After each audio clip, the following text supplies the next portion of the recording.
What is the attraction? What keeps us fascinated? This is the story of Chris Chan.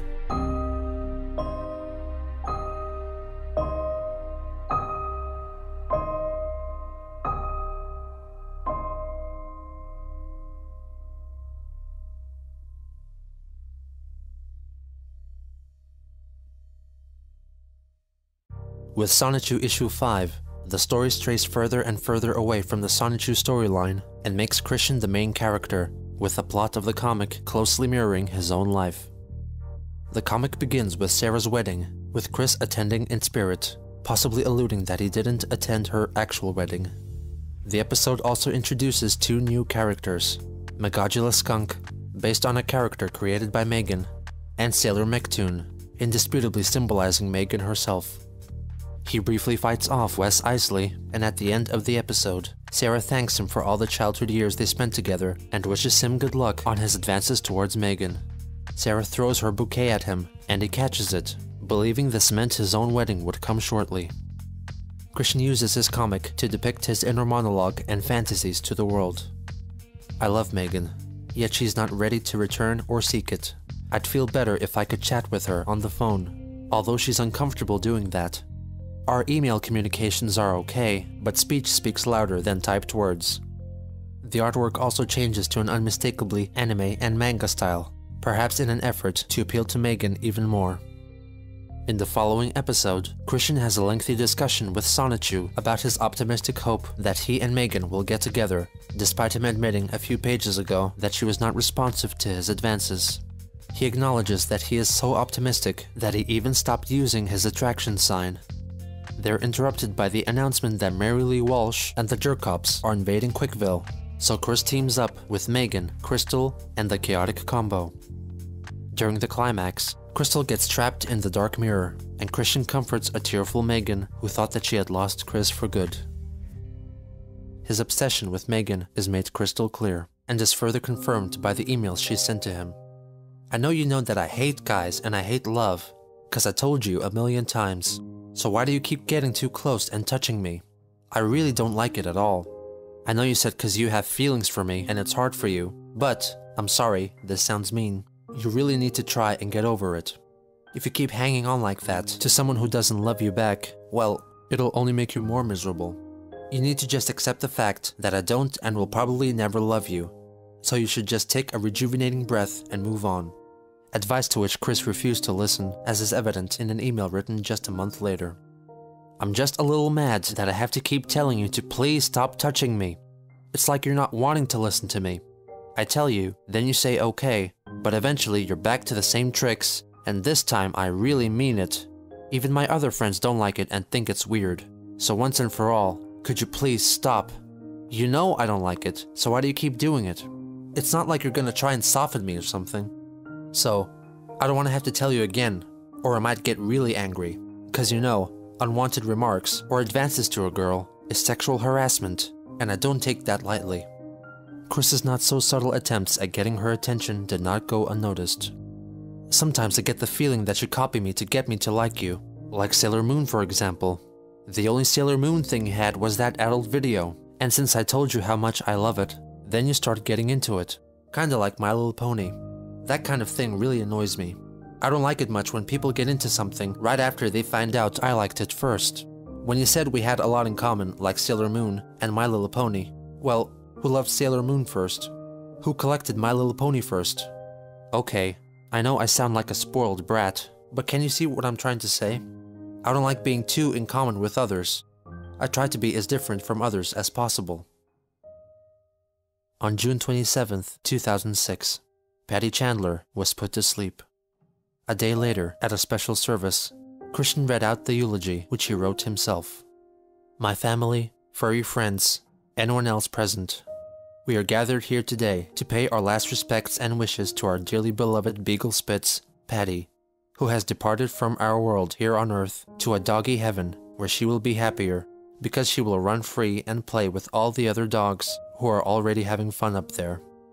I will always remember Patty for all the lovely memories she had shared with me from when I picked her out of the litter at my Aunt Karina's house in Red Oak, Virginia, The time I watched my old best friend, Sarah Hammer, take Patty by her front paws and danced a bit. The times I've watched her stand on her hind legs and then rewarded her with a biscuit bone. The times I've just sat with her in the yard and petted her head. I've always given her a bally scratch, where I stroke her head with all 5 fingers, like as if I was gently squeezing a rubber ball. The many times I've fed her a can of food and a cup full of dry food, and refilled her bucket with fresh water so she can drink it and wash her face. When Patty was brought to the vet on that fateful day, I was distraught with fright and concern for her health. I stayed with her during her final moments, with a hand on her head and a tear in my eye. When my mother was brought the paper that gave the doctor permission to send her on her way, I didn't want her to be the one to sign it. I raised Patty since she was a 6-week-old pup, and I wanted to take the strain for signing that one-way ticket. It was hard for me, but it was for the best. So I signed that paper with a crying Sonichu face saying, "We love you, Patty." After that, I gave her my final pets: hug, hand-to-paw hold, eye contact, ear rub, cheek-to-fur rub, and I sadly waved her for the final time, and I said, "Goodbye, Patty. I love you." As I stood outside, I heard Patty's last barks, saying, "I will always love you, Chris. Thank you." But we all must move on with our lives, with our beloved Lucky Mutt in our hearts and in our memories. So, Patty, may your old doghouse and surrounding flowers forever memorialize your blessed heart, your barks at the stars and strangers, and your loyal love that you have blessed upon me and my family and friends. Bark on and rest in peace, our beloved Lucky Patty. What would you do for a PS3 and a chance to be on Robot Chicken? In November, Adult Swim held another contest, this time encouraging viewers to submit a video wherein they would say what they would do for a PlayStation 3. Christian's video featured the appearance of his own makeshift PS3, which was in fact a PS2 encased in a mix of Lego and pixel block pieces. Hello, my name is Christian Weston Chandler of Rocketsville, Virginia. What would you do for a PS3? What I would do for a PS3? I tell you what I do. Well, if I had the money, I'd wait in line, like all the other people did with their tents and all that good stuff. I'd throw away the cure for autism if I had it, because I want to get rid of that doggone lifelong curse that I've had. And, oh yeah, I would trade in my PS2 for another thing. Or, otherwise, I'd make one from wood if it was hard enough. But you know what I did? I did it. I made one from Legos and pixel blocks. And believe it or not, I actually play Guitar Hero on this thing. Thunder Horse! In the beginning of 2007, Christian started working on a DVD called Yup, I'm on TV, which would become a collection of all his TV appearances and his homemade videos, in addition to a slideshow of his pictures up to 2007. He planned to make and release it to only a small selection of people, including Mrs. Sanford, with whom he got in touch via email. You may be able to help me in a portion of it now. There will be a slideshow projected from my PlayStation Portable, featuring not only pics of me growing up, but the friends, teachers, and relatives I've known and remembered, either from heart, like yourself, as well as yearbook signatures. As for what had happened during PBCC, in a nutshell, about midsummer 2003, I realized upon revelation that I needed a girlfriend to make into a sweetheart from the ground up. So, with the sign, which I've later realized that it made me look slow-minded, the R word, I've started my enduring love quest. The Dean of Student Services, Mary Lee Walsh, came out and tore my sign up right in front of me and said, "You're not gonna get a girlfriend this way or anyway." That b*** shattered my heart and murdered my soul. And it wasn't just her. The policemen imposters in brown, white, and red, aka the jerk cops, blue and black are the true police soldiers, also seriously indented the impression that Virginia is for virgins, not lovers. He talked about his high hopes for a future with Megan and ensured his former teacher that she would receive a copy of the DVD. 3 days before his birthday, he completed Sonichu Issue 6. The first story, titled Episode 12.5, is strikingly distinct from all the episodes thus far, which stars his recently deceased dog, Patty. The story opens with a creative blend of photographic backgrounds and a hand-drawn Patty, who wishes she could speak so she could thank Christian for all he has done for her. The next morning, Christian walks outside to feed her, only to discover his dog has transformed into an anthropomorphic dog-like creature who can talk. They spend some leisurely time together, and she tells Chris that she wishes to roam free outside her pen. Chris leads her indoors and shows her his room, which Patty calls crowded, and suggests that if he got a girlfriend, she would help him tidy up. Using a Nintendo DS, Chris reveals a portal which opens up to Quickville and declares the town Patty's new roaming grounds, where she can finally explore with freedom. The final page of the story is a simple full-page tribute to Patty Chandler. The next episode resumes where the last comic left off. As Chris and the gang debate the best way to rescue Crystal, they come to the conclusion that they need to acquire the 7 Sonichu balls to save her. They discover an evil green Sonichu, who then envelops Chris in a dark dimension in which he announces himself as the Sonichu form of Natesurk, who then reveals his true form and declares that he is, in fact, Reldnak Natsu Natesurk. As the name implies, he is completely the opposite of Christian, with his semi-bare chest symbolizing his raging homosexuality, which horrifies and offends Chris. Meanwhile, Black Sonichu announces that he has turned his back on Natesurk, and now he is on friendly terms with Chris's friends, and has also all of a sudden developed a romantic interest in Bubbles. Chris and Natesurk transform into their Sonichu forms and battle, until Christian somehow ends up back in Manchester High School. Just as Natesurk is about to deal the final blow, a phantom basketball knocks him unconscious. Chris is woken up by Megan, who tells him that Natesurk fell into a coma after hitting his head on the bleachers and is currently in the hospital. Bionic the Hedgehog reveals himself as the one who wielded the basketball at Natesurk's head. They reminisce about old times and how Chris hasn't drawn Bionic since 2004.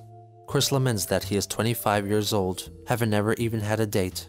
The dialogue suddenly becomes a promo for his up-and-coming Yup, I'm on TV DVD, which would not be available for purchase. The scene cuts to 10 weeks later, when Natesurk awakens from his coma with a fiery urge to murder Bionic the Hedgehog. On February 24th, 2007, Christian celebrated his very special 25th birthday. He held the joint birthday and DVD launch party at what appeared to be the game place. To mark the special occasion and to instill his wisdom unto others, he recorded his important message video, in which he reflects on all he has learned over the course of his life. He wished for it to become an educational video shown in schools, but this goal has yet to be accomplished. Hello, ladies and gentlemen, girls and boys, and dudes of all teenagers, as well as the gals. My name is Christian Chandler. I am here, and y'all are there. This message is for everyone of the present and the future beyond this date, February 24th, 2007, my birthday, my 25th birthday.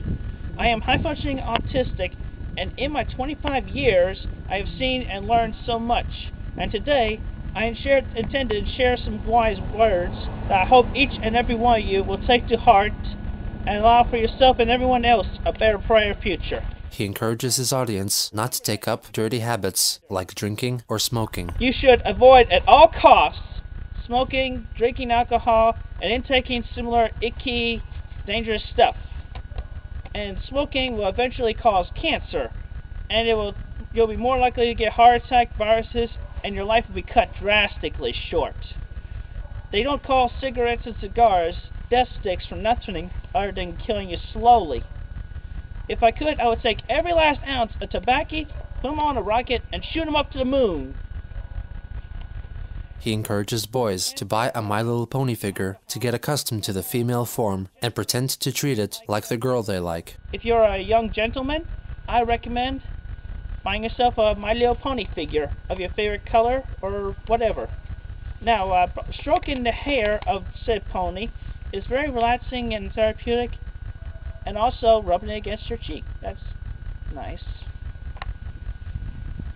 And also, you can pretend that the pony is that girl you want to take out to. You want to take out sometime, and talk to the pony like you would talk to the girl. And he recommends that girls get Transformers. Now, for the ladies, I recommend a good old Autobot from Transformers.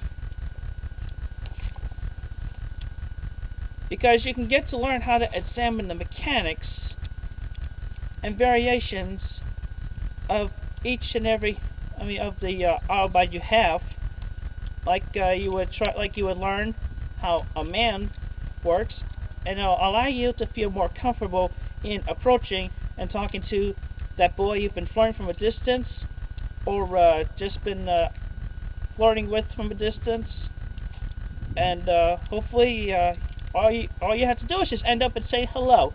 It's not so hard. All you have to do is say hello to the man, ladies, that's all. And everything will just get rolling from there.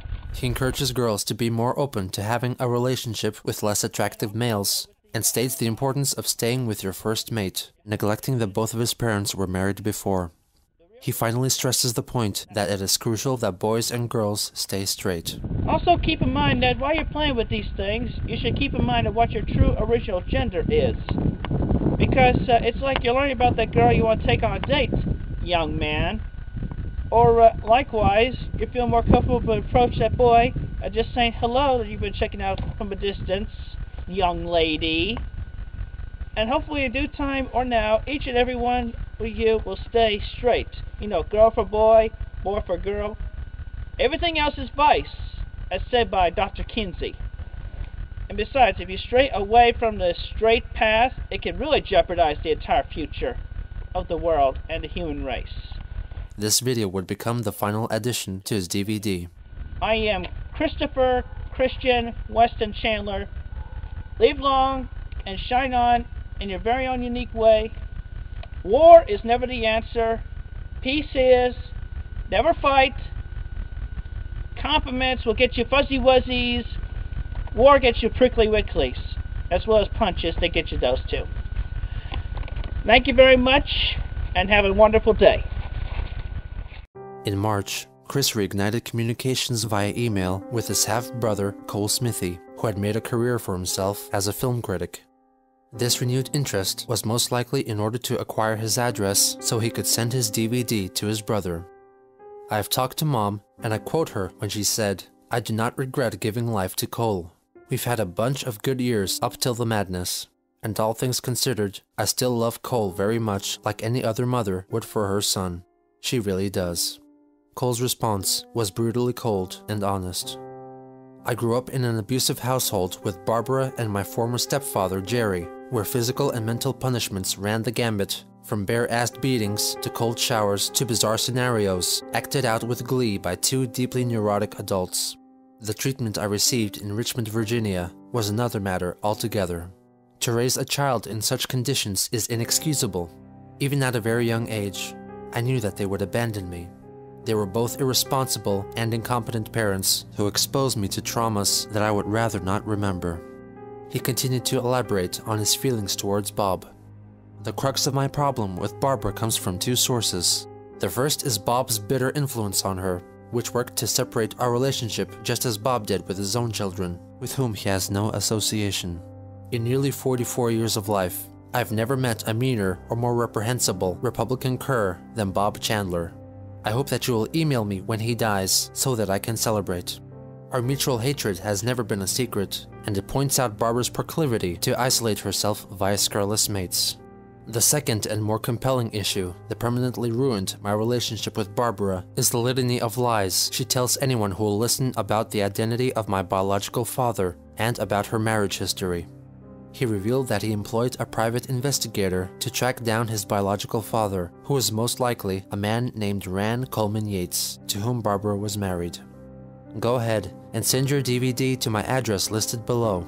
You and I may be related, but our mother only loves you. As the months progressed, Chris and Megan's strained relationship carried on.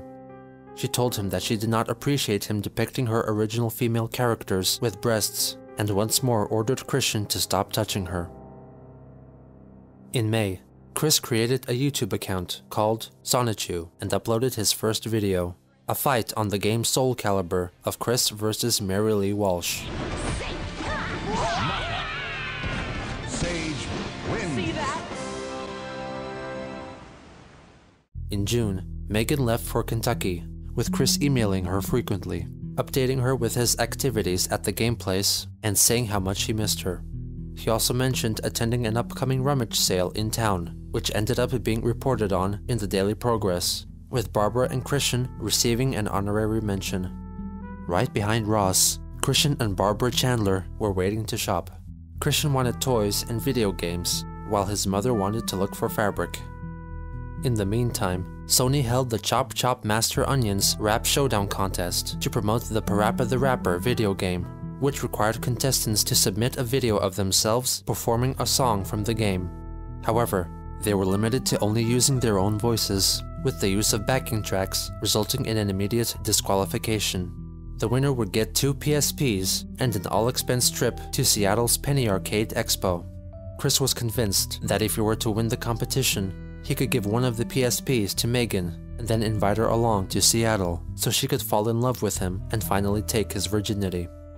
AP Station, my name is Christian Chandler. I live in Rockville, Virginia.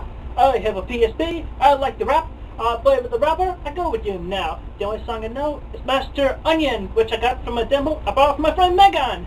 Chris's video was far from polished, with rehearsal probably kept at a minimum. Kick, punch, it's all in the mind. If you want to test me, I'm sure you'll find that you all things that I teach you sure to beat ya. Over the rest of that He inserts various seemingly random video effects, which were at his disposal via the camera he used to film the video, the PlayStation Eye. Duck and turn, duck and turn. We're gonna jump and pose, jump, pose. Come on now, why don't you follow my word? Cause it's almost done, it'll make things worse. Do rock on, yo. Na na na na na na. Rap, rap, rap. That's a rap. The following month, Christian found out that his entry made it into the top 10 and was now eligible to the public vote, ultimately due to the low number of total entries. He announced his elation online and urged everyone to vote for him on all his websites and social media. He also emailed several people asking for their vote. This included some unlikely candidates, such as his former guidance counselor from PVCC, Susan Hannafin, and his brother. After some deliberation, Cole agreed to vote for Chris, only after Chris asked their mother about who Cole's real father was. Chris promptly replied that he asked her and claimed that his father was Jack Dale Smithy, which Cole knew to be untrue. Understandably unsatisfied and upset, he continued to email Chris about how Barbara enveloped his life in lies, closing with an earnest wish to be informed of Bob's eventual passing. Chris intensified his campaign by handing out flyers at the game place, urging fellow visitors to vote. He even resorted to voting for his own video by making fake accounts, and gave himself a glowing review. From Quick Sonichu, Video Lucky 7. Such honesty of his situation and devotion for his lucky girlfriend adds great emotions to his performance. The visually appealing effects added the best humor and biggest laugh I had among the bunch. I enjoyed the fun background of his assumed-to-be bedroom, and his informative feedback on playing Guitar Hero on PlayStation 3 was truly a wise and great addition. Also, he has nailed the lyrics a cappella. As this brave autistic warrior so creatively put it at the end, rap, rap, rap, that's a rap. Truly the cherry on the top of the sundae. A perfect score of 5 out of 5 stars for his marvelous effort, and smiling at knowing he looked a bit stupid. Voting was closed at the end of July. The polls are closed, and I am anxious to find out if I am number 1 of the Rappas or not. I really want that trip to Seattle so I can be with my sweet Megan longer than usual and have fun together. I love her so much. On August 3rd, it was announced that the winner of the Chop Chop Master Onions Rap Showdown was Adam Stackhouse. Crack, crack, crack the egg into the bowl. Crack, crack, crack the egg into the bowl. M-I-X the flour into the bowl. Chris immediately wrote a strongly capitalized email to Sony, demanding they reconsider. I really wanted that trip so I could have a chance to impress my sweetest Megan and possibly fulfill my dream of getting married and soon have a daughter named Crystal.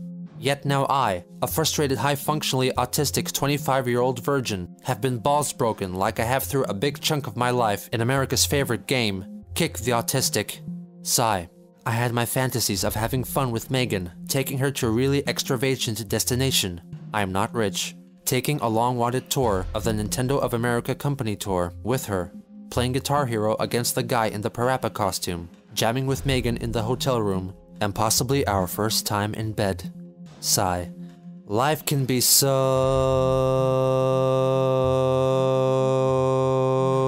unfair and f***ing corrupt, but I digress. Take the a cappella rule to the max on those 3 out of 10 videos. Take care, Christian Weston Chandler. He argued that the winning entry used a backing track and had to be disqualified. However, since the backing music was actually sung in a cappella, the entry was deemed suitable. Chris seemingly ignored the rule that contestants could not rewrite the lyrics, which Chris obviously did, thusly disqualifying himself. He directed his anger towards Stackhouse in his blog post on the PlayStation Network's website. This is directed mostly to Adam Stackhouse, the SOB who was the alphabetically first video in the Parappa contest and got wrongfully the big prize. This jerk's video was against the no music rule. His, Surya Butchwald, and Aperluski's video all should have been disqualified because they all had music.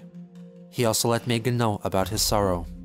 I am angry, depressed, and lonesome, all simultaneously. I worked so damn hard. I sent like over 500 messages between MySpace, PlayStation Network, and AOL, and I even made up over 120 dummy email accounts to match with their dummy PlayStation accounts so I could stuff the f***ing ballot. Sigh. I failed. So much effort, rapping and dancing with goofy effects to be even considered, spreading the word as far and wide as possible, wasted. And I did it all for you, Megan. I had you in my heart as I chopped the onion a la mode dance. Megan finally let him have a piece of her mind. I just want to say that your behavior has irritated me for the last time. First, I'll start off with saying that I'm glad you didn't win the contest, because I have no interest in going on a trip alone with someone who can't keep his hands off me. I'm not your girlfriend, and I never will be. When I say don't touch me, that means don't touch me. What may seem friendly to you is sexual harassment to me. And I don't like your Megan obsession. I don't like being a character in your comics. I don't like how you made me a character in Soul Calibur and Animal Crossing. That kind of behavior really freaks me out. To release his rage, Christian filmed a video of himself shooting a dart-firing Megatron pistol at a dartboard with a photo of Adam Stackhouse's face on it. And that is how angry I am at Adam Stackhouse, Aperluski, Rudell, and Surya Butchwald. They should have been disqualified because they had music and more than one person in their Freakazoid videos. As time went on, his attitude towards Megan changed little, announcing his displeasure at her fraternizing with her friend Christopher. The hugging was one thing, but when I heard the smack of your kiss on his cheek, it started a chain reaction in my head from OMG to simultaneous infuriation and jealousy. I assure you that I would not do anything extreme to Christopher. Originally, I was not fond of him because it was obvious that he was a homo. Yes, I am a homophobe. I fear them all, and I fear the tormenting temptations of falling off the straight path. But then I mentally, sometimes from a DVD, and if you'll pardon the expression, shove some pussy in my face. I tell you what, if I ever stoop down to changing my path, I might as well would get a gender change operation. In late October, Daniel Mims, who frequented the game place, covertly snapped a couple of photos of Chris in mid-battle, and his buddy Lucas uploaded them onto the anonymous image board 4chan. A user on the comedy website Something Awful, who had seen Christian on the UVA campus, created a thread focused on Christian and his comics, unleashing the Christian myth onto the world. Members debated over the veracity of his supposed actions, and those who have witnessed him in person shared their stories. The fascination around Chris quickly spread to other websites. The outlandishness of his situation motivated people to draw inappropriate fan art, featuring Chris and his Sonichu characters. On November 3rd, in a thread on 4chan, a user named Evan Christopher George was encouraged to send Chris an email showcasing a small selection of fan art. This is some fan art of Sonichu my friends and I have drawn. I hope you enjoy it. The included images were Chris hosting girlfriend auditions with no darkies written on his desk, a short comic about Chris losing his virginity by having sex with Sonichu, a graphic depiction of Sonichu masturbating while yelling out, "No darkies, jerk-op," and Chris and Sonic Thorndike, a character conceived by one Blaze Sonic, having a stare down. Chris's reply was rather unexpected. Thank you for your fan art contributions. In constructive criticism, I like the one with me and a girlfriend auditions, as well as my glaring in the eyes of the blue guy. But I'm feeling great detest towards the other two. Sonichu and I are not of that nature at all. If you would like to make it up to me though, please draw a strip of Rosechu stripping for Sonichu and have him f her. And draw Rosechu masturbating and squirtin'. I am straight, damn it. I will not be veered in any other disgustingly grotesque direction. Again, most nasty fan arts are not appreciated at all. Please feel free to share that quote with the rest of the fans. Sincerely, Christian Weston Chandler. We're keeping track. Evan immediately posted Chris's response on 4chan, and in order to archive all future interactions, Jason Kendrick Howell created a page on the satirical Wikipedia-style website, Encyclopedia Dramatica, solely devoted to Christian. Under the assumption that these people on the internet provoking and making fun of him, or trolls, or genuine fans of his, he shared the news with Megan. The good news though is that I've had more fans for Sonichu than I thought. Now the worst to bad. I got this email earlier that had a set of 4 fan art of Sonichu and me. While I enjoyed more the spoof of me sitting by a box on a sidewalk, girlfriend auditions, and the one with me glaring in the eyes of a blue hedgehog in armor. The other 2, in that set of 4, freaked, creeped, and scared the crap out of my head. A lot worse than my freakout over you on Christopher's lap last night. Please keep that in private. In other words, get a room. I sent him a reply with respective criticism. I was infuriated. He also found out about an artist on the website DeviantArt who had made Sonichu-related fan art but did not credit Chris in it, and also discovered the Encyclopedia Dramatica page. In the meantime, Evan continued to send Chris more fan art. I'm very sorry I disappointed you, Chris-chan. I drew what you wished. He sent a drawing of a naked Rosechu having sex with Sonichu and finally masturbating and squirting out of her gigantic penis. Oh, and here's more art from more of my friends. I didn't draw any of this stuff though, so if you don't like it, I have no guilt. This email included more graphic content, including Mary Lee Walsh and a transgender Rosechu. Alright, I have one last batch of fan art. I'm sorry to send so many to you, but my friends are really eager to share it all. I hope you enjoy. He attached more fan art, a few more tasteful than the rest. Chris replied, disclosing a link to the ED page about him. Evan coyly denied accountability. What? What a horrible page. I'm sorry. I must wonder how they got pictures of our emails. I hope no one's hacking my email account. Ignoring security concerns, Christian sent another angry email. Do me a favor, draw a vagina on my Rosechu. Rosechu is a girl. She never had a frickin' pickle. If I see one more frickin' pickle, and you may spread this quote to other adult fan artists, I will create you in Soul Calibur 3 and beat you up like there's no tomorrow. Evan replied with a simple uh-oh and a picture of Rosechu holding a pickle saying, I wish pickles could masturbate and squirt. And Evan saying, fudge, you're going to beat me up in SC3 now, aren't you? I shouldn't have let our souls get fiercely entangled. On November 4th, someone who called herself Vivian G sent an email claiming that she independently created a similar character called Sonichu and wanted Chris to acknowledge that it wasn't stealing. Evidently, he stated that it was fan art and that she shouldn't keep doing it because his characters mean too much to him. Vivian then sent a caps-locked email trying to convince him to improve himself. Jesus, are you so high on your horse that you think it's fan art? Jesus Christ, man, you are irritating me. You are putting me under more damn stress than you'll ever have. I want to express my goddamn self to the internet, and I find that some prick who thinks he's so great can call homosexuals wrong. And I have 2 lesbian friends who would be offended as f by your ignorance. And things like going around stalking girls will get you a girlfriend. Newsflash, bitch. You mean nothing to this world. And you will never get laid unless you improve yourself. Your troubles with jerk cops isn't because of them. It's because of you. Fuck off and die. This entire debacle with trolls encouraged Joshua Martinez to toy with Chris, who first met him at James Madison University, where they both received speech therapy and remained as acquaintances. He managed to convince Chris that he regularly schmoozed with movie stars, thanks to his connections to the movie business. He contacted Chris and claimed that he found a girl who would like to meet him, when in fact, he was only trolling him. He even pretended to be this Lori and had a conversation with Chris through instant messaging. Christian reported on his elation in an email to Anna.